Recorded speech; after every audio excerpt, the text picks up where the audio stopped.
Olá, pessoal, sejam todos bem-vindos. Estamos aqui mais uma vez para um novo episódio da websérie Papo de Especialista.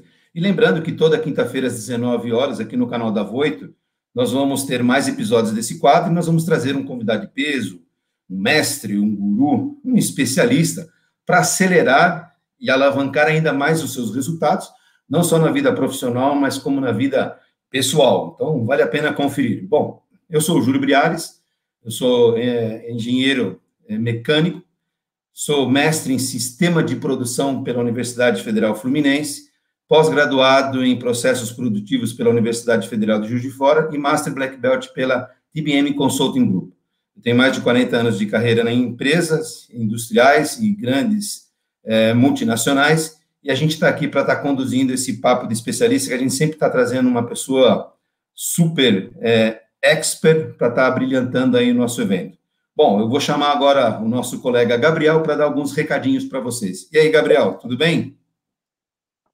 E aí, Júlio, tudo jóia? Espero aí que todo mundo Beleza? em casa esteja bem, estejam já aproveitando aí, preparados para a nossa live de hoje, né, para o nosso Papo de Especialista.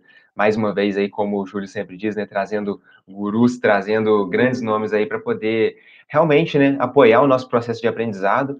E falando em processo de aprendizado, eu gostaria de já deixar para vocês aqui, para a gente começar esses recados, a dica de você acessar aí o nosso manual de bordo.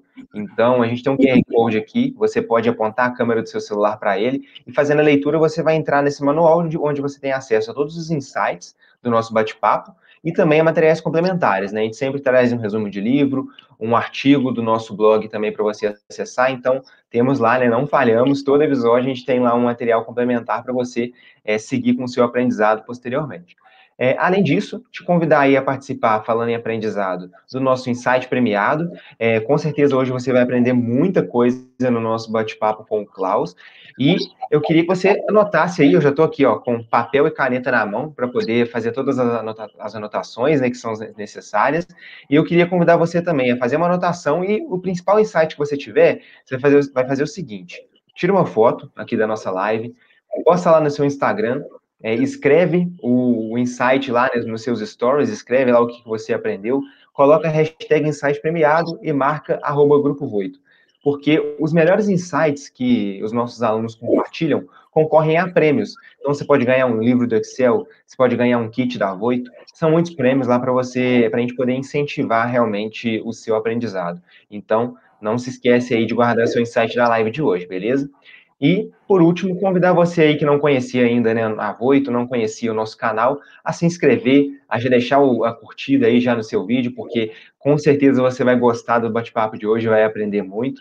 E, além disso, entrar lá no nosso canal e acompanhar os últimos bate-papos que a gente fez, né? Maratona lá o Papo de Especialista, maratona as nossas outras webséries e é certeza de muito aprendizado que você vai ter. Além disso, seguir a gente nas nossas redes sociais. Estamos em todas as redes sociais, com o Grupo Voito, então é só entrar lá e seguir o nosso Instagram, LinkedIn, Facebook, é conteúdo demais, todos os dias, para você conseguir aprender, né, ter várias pílulas de aprendizado aí no seu dia a dia, aproveitar melhor o seu tempo e ter insights valiosos. Beleza? No mais, retorno a palavra para você. Vamos lá para o nosso bate-papo, que hoje vai ser mais um bate-papo de alto nível aí, né, como sempre, né, Júlio?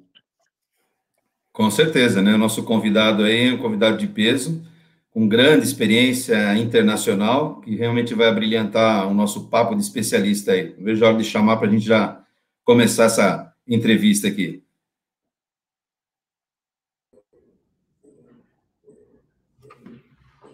Hallo, Klaus Moyen. Guten Tag, mein Freund. Wie geht's dir? Alles in Ordnung?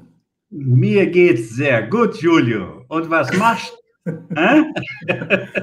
Wie geht's Calma, dir? pessoal. Pessoal, não Alles se okay? assustem, não vai ser entrevista em alemão, vai ser em português. Foi só para esquentar os motores aqui com o nosso convidado, Klaus Moyen. Tudo bem, Klaus? Mais uma vez, muito obrigado pela sua presença, pela aceitar o convite e participar do nosso Papo de Especialista.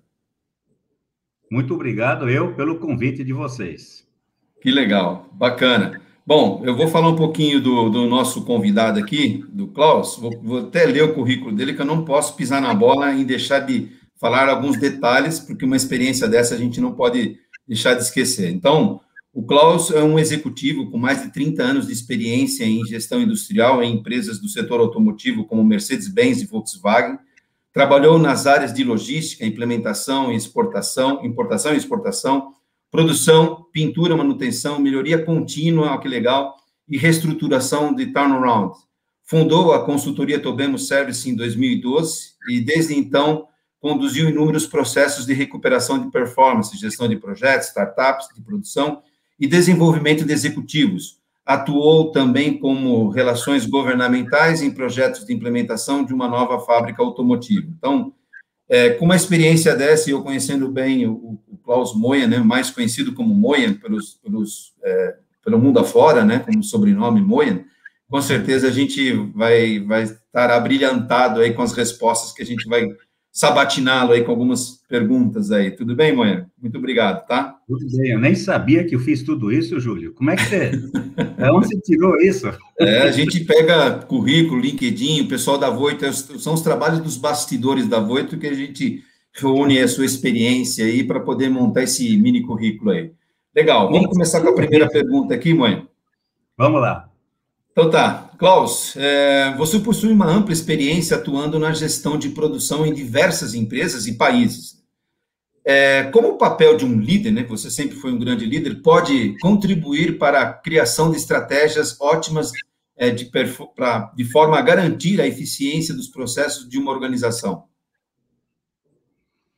Essa pergunta aí é uma pergunta bastante ampla, mas eu diria o seguinte, eu acho que a principal função, quando você tem uma liderança, é de, em primeiro lugar, você saber exatamente de qual assunto se trata o seu trabalho, certo? Quem é o seu cliente, certo? Quais são as suas tarefas, e você saber exatamente o quanto que abrange todo esse seu projeto. Essa é a primeira questão de você saber.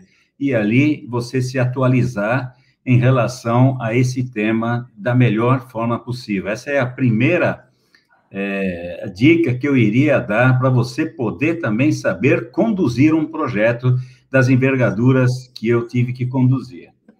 E nisso daí, o que você tem? Você tem que ter domínio absoluto, tá, das tarefas que te são dadas, ou no confronto, tá, das questões que vêm, porque tem muitas questões que não tem nada a ver com aquilo, mas faz parte, acaba fazendo parte, e você tem que saber fazer a gestão disso daí. Então, você tem que ter um domínio absoluto, tá? A outra coisa que eu acho assim, né? Ninguém faz nada sozinho, você não tem sucesso sozinho, você sempre precisa ter uma excelente equipe. E ali, eu acho que é muito importante também você saber escolher muito bem a sua equipe. Então, não adianta você chegar e falar assim, ó, o cara é legal, não, ele tem que ser bom. E se você não tiver pessoas boas, você acaba não conseguindo também os seus objetivos. E a outra coisa você tem que criar as suas metas, e dentro das suas metas, os indicadores para que você possa conseguir as metas. Então, nesses indicadores, tem que ser indicadores que sejam proativos, não reativos. Essa é uma grande dica que eu posso dar para vocês. E, mais uma vez, focar realmente no seu cliente, que pode ser um cliente interno, externo, que seja. É o trabalho a quem você deve entregar. Legal, mãe. Eu gosto disso. Quando você fala um bom líder, além dele ter que dar bons exemplos, ele tem que realmente formar uma boa equipe, né? E ele dando exemplos e formando uma boa equipe, ele vai longe, ele navega, ele performa-se muito bem melhor quando ele tem uma equipe, né? Então, todo esse trabalho de equipe é bem estruturado, facilita bastante. Show de bola. Uma empresa, né, tem a segunda pergunta aqui que fala o seguinte: é uma empresa que não define bem as suas metas, não sabe qual caminho seguir. De que forma uma organização deve dispor de uma equipe para elaborar suas metas de produção e como saber se essas metas estão sendo alcançadas? Então, no fundo, essa pergunta, ela complementa, de uma certa forma, já o que eu tinha dito já na primeira. Então, é assim, uma equipe, você tem que dimensionar ela com os objetivos que você quer. Então, não adianta eu pegar, por exemplo, um camarada que ele é um excelente calculador, mas se a performance que eu preciso é de um cara que seja sei lá, um eletricista, tá? Então, não, mas ele sabe aprender, ele sabe mexer, ele consegue, não adianta, sabe? Não adianta. Então, você tem que fazer o seguinte, você tem que dimensionar a sua equipe claramente com o objetivo das tarefas a serem alcançadas. Essa é a principal função sua, e não precisa inchar ela nem nada. Seja com uma equipe bem eficiente. Essa é a primeira coisa. E a segunda é você chegar e deixar também para a sua equipe claramente, mas muito bem claro, claramente definidas as metas. Então, chegar e essas metas, elas têm que ser seguidas, têm que ser vigiadas, têm que ser monitoradas, tá? E você tem que fazer esses seus indicadores, é o que eu já falei antes. E dependendo das tarefas, o monitoramento pode ser dia, pode ser por hora, pode ser por semana, e essa é a gestão que você tem que decidir a fazer de acordo com as tarefas que você tem que cumprir. Legal. Em cima disso tem a questão da concorrência, que fala um pouco da terceira pergunta, que fala um pouco disso, né? A busca pela máxima eficiência dos resultados se tornou uma grande vantagem competitiva para as empresas que conseguem se diferenciar no mercado. Quais foram os principais desafios encontrados na sua jornada de implementação de resultados na produção e como eles ajudaram a alcançar esse sucesso? Então, aí eu iria dizer assim, dentro da minha carreira profissional, né? Eu saí daqui com 25, 26 anos, saí do Brasil e fui para a Alemanha, né, com a cara e com a coragem, e falei, não, eu quero ver como é que o pessoal trabalha lá. E foi ali que eu entrei na Mercedes, e ali eu comecei, bem pequenininho, eu achava que, nossa, agora eu sou engenheiro, me deu um pé de cabra, né, uma alavanca e uma máquina de calcular que eu moverei o mundo, e de repente você percebe que não é nada disso, não. Então, você tem que começar de novo a aprender, a ir atrás das coisas, e ser perseverante, e fazer as suas coisas, tudo direitinho. E dentro disso, eu acho que dos grandes desafios que eu peguei foi o grande nosso, Júlio, foi onde é que eu te conheci, no projeto nosso de Juiz de Fora. Onde é que eu implantei, aqui no Brasil, a primeira fábrica da indústria, né, da pintura automobilística, né, à base d'água. Foi a primeira fábrica fora da Alemanha, da Mercedes-Benz, de automóveis, de produção de automóveis, e esse processo de pintura foi o primeiro de toda a América do Sul. Então, nesse processo, eu participei praticamente desde o início, onde a gente definiu qual vai ser o processo, conseguimos fazer ele no Brasil, temos condições de fazer isso, sim ou não. Depois, quem são os teus parceiros? Eles têm condição de fazer? Tivemos que fazer praticamente união de parceiros que vieram da Alemanha, vieram da Espanha e vieram do Brasil, então não foram 3 países, e você tem que fazer as reuniões falando praticamente dos Estados Unidos, também nos Estados Unidos. Então, eu tive que fazer reuniões onde é que eu falava 4 idiomas, para ter a certeza que todos estavam entendendo a mesma coisa. Então, eram esses os grandes desafios, né? É a comunicação, é fazer com que todos estejam praticamente alinhados com os objetivos.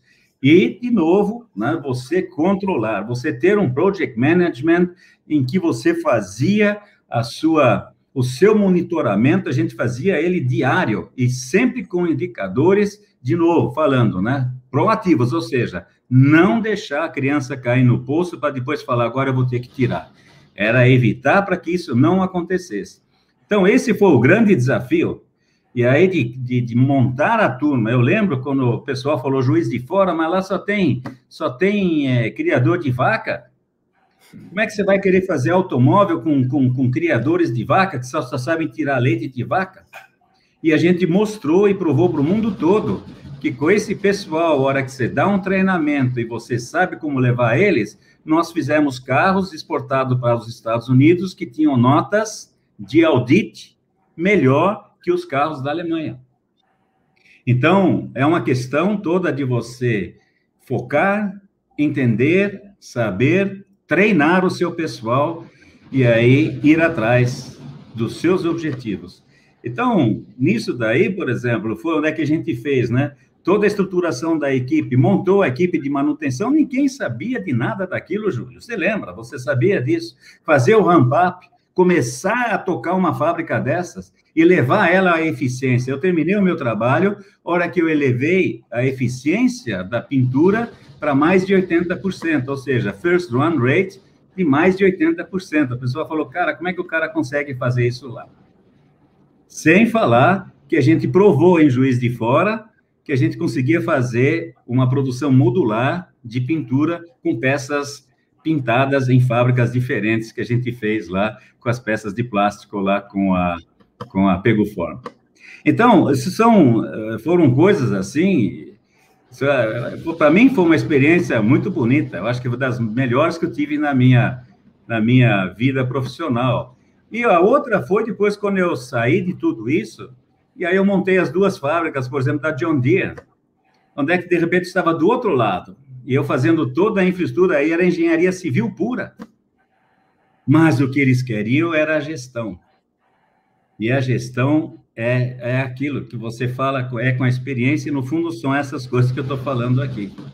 E você faz a coisa, faz o projeto com as dificuldades, e é importante, são as decisões que você toma, importante, de novo, é o time que você tem, né? E aí a gente acabou pegando, nessa construção das duas fábricas da John Deere, por exemplo, o segundo lugar entre 7 fábricas que estavam sendo construídas mundialmente, pelo mundo, né? Mundialmente, e nós pegamos o segundo lugar.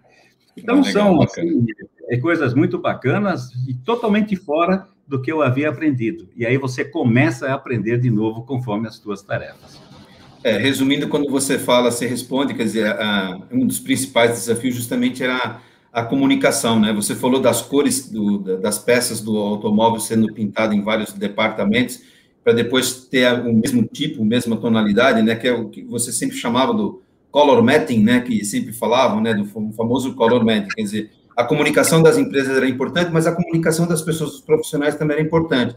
E às vezes também a comunicação ou conhecimento, né? Brasil e Alemanha, eles nem conheciam muito detalhes do Brasil e muito menos de fora, né? Eles tinham muito medo, né, de colocar a primeira fábrica de automóveis fora do Brasil, por isso que eles ficavam, né? Pô, Juiz de Fora, né? Só tem vaca, né? Só tem produção leiteira. Não era assim. Então a gente viu que a fábrica se desenvolveu bem, mão de obra foi qualificada e teve uma excelente qualificação da mão de obra, tudo em torno dessa boa comunicação, desse bom investimento no trabalho. Realmente foi um projeto super interessante nesse sentido aí.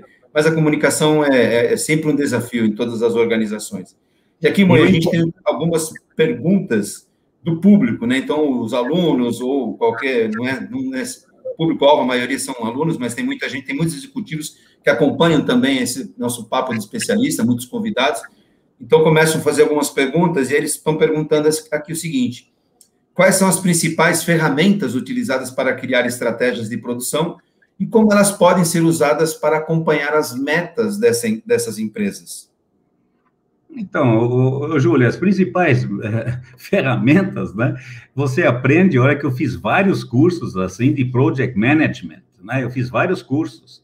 E aí as ferramentas são essas que você tem ali, no fundo, é o Lean Manufacturing, de Kaizen, Project Management, isso daí é uma coisa muito importante, o TQM, né, que é o Total Quality Management. Então, você tem aí uma gama de literatura, de ferramentas e formas, né, de você se estruturar para você poder ter o seu sucesso. Mas eu digo assim, tudo isso não te adianta de nada se você não for a pessoa, certo, que tem o seu direcionamento. E eu acho que o mais importante nisso daí é o que eu sempre digo, você tem que ter um propósito nisso tudo, você tem que ter o seu propósito, e nesse seu propósito, você tem que procurar a entender, procurar a levar as tarefas claramente às pessoas. Por exemplo, no projeto, por exemplo, multinacional, é importante você, por exemplo, conseguir entender a mentalidade das pessoas, como é que eles argumentam.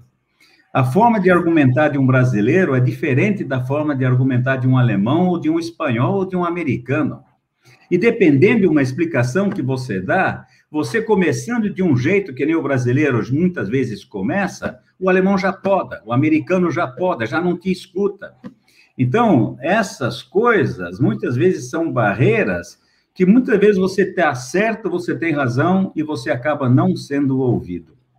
Então, eu acho que em muitas, vamos dizer assim, para o seu sucesso profissional, as ferramentas você tem que dominar, isso que eu falei aí, você tendo isso tudo aí, sabendo o que é, estudando e tendo uma vivência com isso, o resto é isso que eu te falei, é você entender as pessoas, saber ouvir, procurar entender, procurar se colocar na posição do outro e argumentar. Sempre ser praticamente construtivo, você ir nos fatos, não se deixar levar por um lado emocional, jamais. Legal, show. Isso, mais ou menos o que eu queria aqui dizer. Se vê nas suas respostas a sua experiência, né? Quer dizer, não é só a questão da ferramenta técnica, mas tem, lógico, a questão comportamental, que ela tem sempre está permeando toda essa base aí. Em cima disso, Klaus, vejo que a indústria 4.0 gerou mudanças nos processos internos de diversas organizações. Quais foram os principais impactos nas organizações de produção e como as estratégias inovadoras atuam para a excelência operacional dos processos? Essa pergunta é uma pergunta muito boa, Júlio, porque a experiência que eu tenho é que o pessoal fala, não, eu quero 4.0, eu vou fazer disso aqui agora o suprassumo, tal, e muitos nem sabem o que significa isso, e principalmente não sabem o que significa isso para a própria empresa deles, onde muitas vezes eles não estão nem no 2.0. Então, é aquela história, o cara quer subir uma escada, querendo pular uns 4 degraus de uma vez só. Aí você já sabe o que vai dar. O cara vai cair de queixo no 3º degrau. E aí vai rolar para trás, vai se machucar e não vai dar certo. Então, 4.0, legal, é muito bacana, tudo automatizado. E aí a primeira coisa que você tem que ter, mas fundamentalmente, é o domínio total dos processos. Os processos, eles têm que estar claramente definidos, dimensionados, qualificados, quantificados.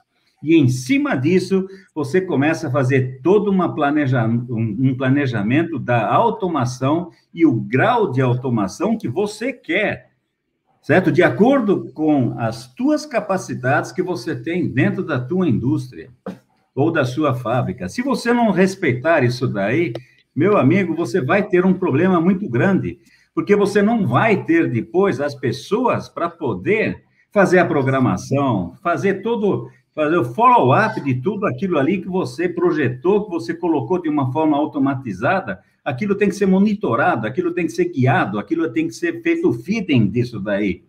E se você não tiver as pessoas treinadas e capacitadas para fazer isso, e essas pessoas não se acham assim muito fácil no mercado, não. Porque ali também tem muita aula, muito treino para você chegar a um ponto desses como pessoa também, como profissional. Então, é um objetivo bom? Sim, mas esse objetivo cada vez mais é alcançado aonde? Lá onde é que o custo da mão de obra está cada vez mais elevado. E isso também as pessoas têm que entender que a hora que você pega uma indústria 4.0, e depois vai melhor ainda, vamos dizer assim, o número de funcionários, ele cai, mas o grau, certo, de especialização dos funcionários, ele cresce de uma forma, assim, brutal. Então, essas são, vamos dizer assim, as características e as consequências quando você quer pegar esse caminho. Então, eu digo assim, é legal? É muito bacana. Primeiro, você tem que ter o dinheiro para isso. Segundo, você tem que ter as pessoas para isso. E terceira, se você faz isso, você depois consegue, com isso, você manter aquilo que você tem? Ou é preferível você estar 2 passos abaixo e fazer isso bem feito, que você também consegue? Tá? Então, é aí onde que eu ganho o meu dinheiro, Júlio. Porque muitas pessoas vêm e falam, Klaus, quanto eu preciso investir? O que eu preciso fazer? E aí eu falo para os diretores, ou muitas vezes para os donos das empresas, eu falo, olha, fulano, vamos fazer o seguinte, vamos primeiro arrumar a casa?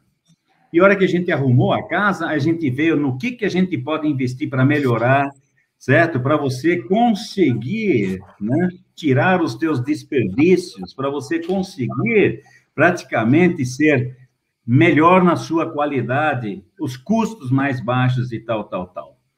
E aí, em todas as vezes que eu fiz isso daí, foi onde é que eu tive o meu sucesso. E aí entram, por exemplo, uma das ferramentas que você é um especialista, para mim, eu acho que um dos melhores especialistas que eu conheço, perante vários que eu conheci aqui, Júlio, que é você. por exemplo, nos trabalhos de Kaizen que você faz. Você se aprimorou, você melhorou, e você ali, para mim, é um classe A nisso daí. Obrigado. Tá? Então, você sabe do que eu estou falando. Mas é isso. Bom, legal. Para mim é uma honra receber um elogio sua. É uma honra receber esse elogio vindo de você. Muito obrigado. E faço jus às tuas palavras, né? Quando você fala da indústria 4.0, ou seja, são etapas. Não adianta, eu quero 4.0, porque todo mundo está tendo 4.0, muita gente quer 4.0, eu também quero. E são etapas. E você falou muito bem. Primeiro, arruma a casa. E lá, aprendendo com a Toyota, né, na parte do Kaizen, do Lean, né, do 5S, a Toyota fez exatamente isso. Primeiro, ela arrumou a sua casa para depois ir para os outros departamentos, para depois ir para os outros fornecedores e até chegar no cliente. Muitas filosofias são assim. O 5S, você tem o 5 e você não começa pelo terceiro, pelo quarto, pelo quinto, você começa pelo primeiro S. A própria filosofia de excelência operacional, que usa muito o Lean para implementar, ela segue uma sequência, que primeiro eu vou criar a estabilidade, vou criar fluxo e depois criar o sistema puxado. Eu não começo a implementar o sistema puxado, eu faço aquilo que você acabou de falar. Eu vou criar primeiro a estabilidade no meu processo, para depois eu ir para frente. Então, show, é exatamente isso, não adianta ir para a moda, né? Você fala bonito, você fala melhor que eu. Não, que é isso. Mas é isso mesmo, exatamente isso, Júlio. Você complementou melhor ainda o que eu estava querendo dizer. Muito obrigado. Não, fica fácil, você sempre falava isso, né? Colocar a cereja no bolo, né? Fica fácil, depois de toda a argumentação, de toda a resposta que você deu, fica fácil a gente pontuar. Então, é só esse detalhe que a gente vai lembrando, né? Você vai dando resposta, pô, que legal. Você vai passando, né? O passado, né? Poxa, que legal que o Moen está comentando sobre isso, porque realmente de fato, acontece isso.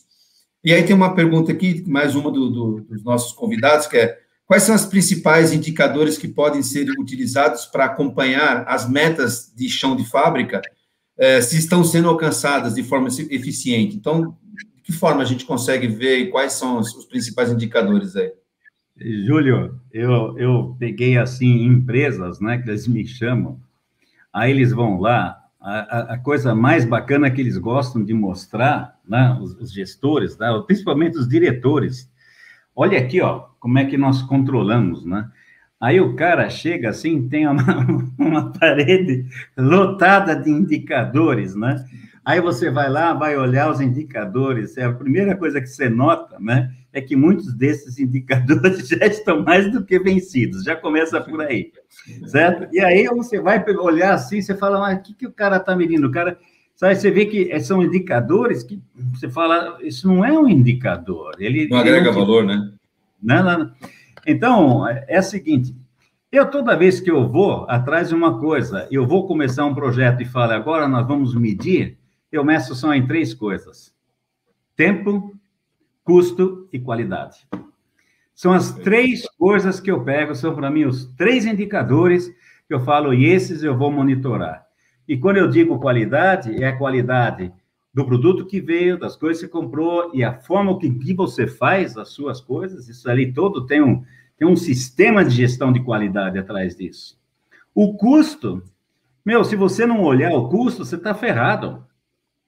Sabe? Se você não olhar isso daí, num projeto dessas envergaduras, as mudanças que vêm, se você não souber colocar aquilo ali no trilho, os teus custos de um projeto desse sobem 10%, 15%, 20%. E de um projeto que nem a gente fez de 280 milhões, põe ali 20% em cima disso para você ver aqui quantos milhões não são que você está perdendo porque você não fez a gestão dos custos. E aí, é isso daí. E o tempo também. Se você não fizer a sua gestão do tempo, o projeto era para ser feito em 1 ano, você faz em 1 ano e meio, são meio ano que você perde de fazer a sua produção e de ganhar dinheiro. E aí também você começa a contar os milhões. Ou seja, todos os projetos que eu faço, eu olho esses 3 pontos e nisso daí eu crio os meus indicadores para isso. E dentro desses indicadores eu vejo, eu falo, esse tem que ser semanal, esse pode ser mensal, esse tem que ser diário. E aí eu vou fazendo o follow-up e olhando praticamente como é que é o todo, como é que ele está indo. Então, para mim, são 3 os indicadores. São os principais, né? Todos os indicadores saem dos 3. A questão que você está falando que não adianta encher uma parede com 200 indicadores, porque aí eu não vou ter nem gestão visual, eu vou ter poluição visual, eu não vou ter nem tempo de fazer a gestão. E aí eu esqueço desses 3 principais. É isso mesmo. Perfeito a sua colocação. A pintura de Juiz de Fora, eu gerenciava ela com um indicador só. Era a eficiência. Era o first run rate. E se eu tinha o first run rate acima de 80%, eu falei, eu cheguei onde é que eu queria chegar. Hora que tudo atrás funciona, né? Pronto. Você já sabia. Legal. Todo o resto dependia disso daí. Era um indicador. Show, senhor Klaus. E a última pergunta eu gosto sempre de fazer para os nossos convidados de peso, né? Quando a gente fala peso, não é de gordo, tá? É de experiência. Então, para finalizar, quais as dicas que você pode deixar para as pessoas que desejam seguir uma carreira inspiradora como a sua? Essa pergunta é também outra pergunta muito bacana, né? Porque é assim, né? A gente faz aquilo que a gente melhor sabe, da melhor forma, né? E a gente procura sempre fazer isso, né, o tempo todo. Mas é assim, né? Eu acho que uma das coisas que eu aprendi é que a gente nunca faz uma carreira ou a gente tem um sucesso sozinho. Então, é muito importante você saber disso daí, ou seja, você não é ninguém sozinho, né? Você é alguém com uma boa equipe, com as outras pessoas trabalhando junto com você. E isso daí é muito importante você cultivar isso daí. Esse é o ponto número 1. O outro ponto que eu acho é você acreditar em você. Se você não acredita em você, na primeira envergada que você toma, na primeira não que você leva, aí você já chega e você não sabe o que fazer, aí você se deixa oprimir, o cara sobe em cima e você fica sempre lá no chão, embaixo. Não pode. Então, nunca se deixa oprimir, né? E você tem que acreditar em você e você tem que ter o seu propósito de seguir os seus objetivos. Nunca desista deles. Nunca. Seria outra coisa que eu iria dizer. A terceira é assim, né? É a humildade. Eu acho a humildade é uma das características mais bacanas que se pode encontrar em uma pessoa, né? Então, você vai ver que muitas vezes as pessoas que mais têm, que mais são realmente, são aquelas pessoas, são as pessoas mais humildes. Elas nunca se mostram. De repente, você começa a descobrir o que elas são. E é isso daí, é o que faz também com que você sempre vai estar aprendendo. Mesmo das pessoas também mais humildes, você também sempre tem o que aprender. Então, isso daí, eu acho que é uma coisa que você tem que estar sempre dentro de você, e você olhar com isso e você ter essa frente dentro de você. O ponto que eu acho que é muito importante é você tomar decisões. Então, eu acho que na carreira profissional, o cara começa a ganhar dinheiro pelas decisões que ele toma, certo? Se ele toma a decisão, se eu troco o meu parafuso daqui para cá ou dali para lá, bom, é uma decisão que tem um grau de importância, não sei. Mas dependendo do grau da importância e o que está em jogo, dependendo da decisão que você tem que tomar, é a hora que você começa a ver o teu salário subir. Então, um grande gestor, ele não é pago, tá, pela formação que ele tem. Ele é pago pelas decisões que ele tem que tomar. Então, isso tem que ficar muito claro para todo mundo aí. E a hora que você está lá em cima, numa ponta de uma empresa, né, aí você vai ver as decisões que você é obrigado a tomar, meu amigo, aí você sabe também por que muitas vezes as pessoas têm um salário tão grande ali, ou tão alto. Tá? Então, decisões têm que ser tomadas, as pessoas muitas vezes ficam em cima do muro, é a pior coisa. Tome uma decisão, se estiver errada, você corrige a sua decisão, mas a decisão está tomada e você dá um direcionamento em tudo aquilo que tem que ser feito. Tá? Outro ponto que eu acho é ser persistente e resiliente naquilo que você quer alcançar. Tá? Então, é muito importante isso aí também. E aí, eu diria uma coisa que eu aprendi com o Yerling, Polito, né? Que ele estava numa situação bem difícil, e depois ele conseguiu sair. Um dia, lá na Alemanha, a gente tomando um vinho, ele me falou, Klaus, eu vou te dizer uma coisa.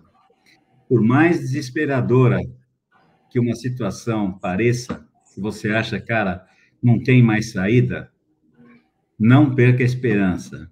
sempre tem uma saída. E você procure por ela, e você vai achar por ela. Nunca, nunca, nunca você vai ficar sem uma saída. Pense nisso, por mais desesperadora que seja uma situação.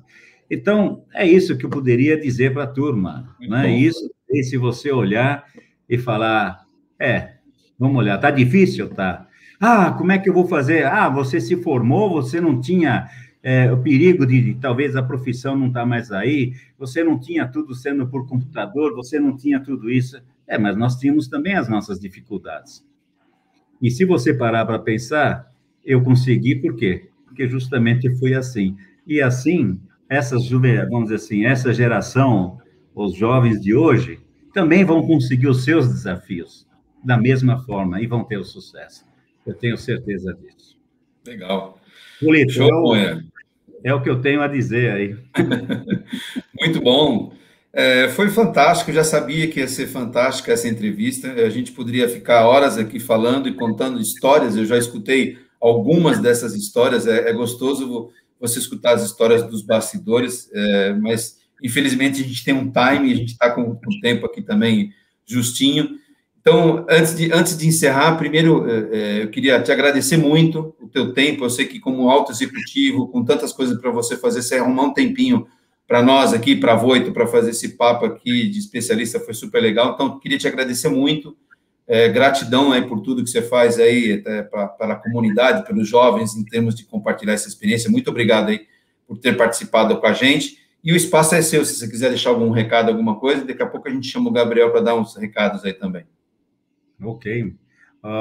Júlio, no fundo, eu que tenho que agradecer, sabe? Então, também para mim é gratificante, tá? Ter uma conversa assim, Júlio, o que você falou, a gente podia agora jogar um monte de conversa, acho que seria muito interessante para essa turma jovem. Então, hoje, o meu prazer que eu tenho justamente de poder formar pessoas. Eu acho que a minha maior... Hoje, eu não tenho ambições por dinheiro, por cargo, não tenho isso. Mas eu tenho uma satisfação e uma ambição muito grande de poder deixar um legado de jovens formados, criados, sabe? Isso, para mim, é que dá hoje um prazer enorme. Então, o fato de você ter me dado essa chance de eu poder dizer, em poucas palavras, eu acho, né, o que eu fiz, o que eu passei, também para mim foi muito gratificante, tá? Muito obrigado. E aí eu não sei quem pode estar assistindo ou tiver interesse, então tem aqui embaixo, tem a minha, né, o meu endereço é no LinkedIn, né? Vocês podem me consultar e quiser bater um papo comigo, estarei sempre aberto aí. Legal. Tá bom? Então, muito obrigado, Moé. Muito obrigado aí. Foi muito curto. Bateu certinho o tempo? Conseguimos fazer ou não? Vamos ver. O Gabriel a gente vai chamar o Gabriel de volta para dar alguns recados, mas o tempo foi... A gente fez a gestão desse KPI tempo legal. Muito obrigado, Moé. Gabriel, e aí? Alguns recados aí para os nossos convidados? Bom, com certeza, acho que foram assim, né? Foi uma live sensacional, muitos aprendizados mesmo, assim, o Klaus, além de passar lições muito, muito boas, né? Muito importantes aí, para profissionais em qualquer momento de carreira. Ele é muito claro, né, no que expressa, então muito didático, é muito, muito fácil de entender. Vou trazer aqui um compilado, né, do que a gente teve da conversa hoje, principais insights, né? É uma expressão, né, que para mim resume bastante do que ele quis trazer aqui, principalmente dado que a gente estava fazendo um bate-papo sobre estratégia, né, é falar sobre consistência estratégica mesmo. Então ela tem que começar desde você, né, que vai liderar aí uma equipe, que vai coordenar algum tipo de estratégia, algum tipo de projeto. Você ter clareza dos resultados que você quer, que você precisa alcançar, você ter um alinhamento de propósito com o que você está fazendo, é extremamente importante. E aí, com base nisso, você vai ter que montar um time que vai conseguir, um time bom, né? Como ele disse, né? Você tem que trazer pessoas que são boas, que vão conseguir te ajudar a executar as tarefas que são necessárias para que você alcance esse objetivo, né? E aí, com base nesse time que você selecionar também, é muito importante que você tenha bons indicadores que venham a te ajudar no sentido de você estar tendo sempre um parâmetro se você está próximo ou não, se você está no caminho certo de alcançar esse seu primeiro objetivo determinado, que você está alinhado, né? E aí, como ele falou, né, principalmente aí a questão, né, dos 3 objetivos principais para a gente poder monitorar em termos de indicadores, né? Tempo, custo e qualidade. Não precisa de reinventar a roda, não precisa de querer inovar demais, às vezes, em colocar centenas de indicadores, porque tudo isso também vai contra a questão de foco, né, de consistência no objetivo. Se tiver milhares de indicadores, você, na verdade, está dando sinais que você não sabe muito bem o que você está querendo monitorar de fato, né?